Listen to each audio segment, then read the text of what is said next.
Yo, what's up guys, welcome back to the channel. In today's video, I'm going to show you how to monitor business cash flow with Lendio tools.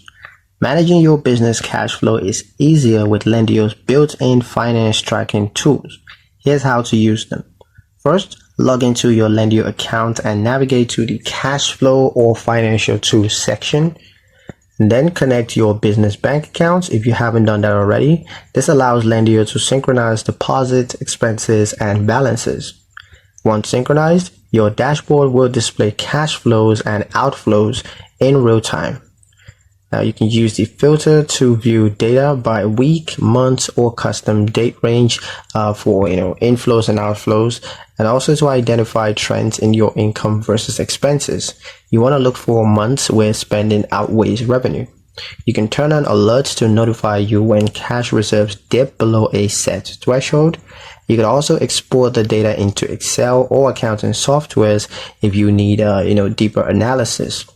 Review the reports regularly to anticipate shortfalls and plan for upcoming expenses. And that's pretty much it for the video, guys. Hope you liked it. Hope you found the information here useful enough. If you did, like, share, and subscribe for more helpful tutorials. Thank you guys for watching, and I'll see you in the next one.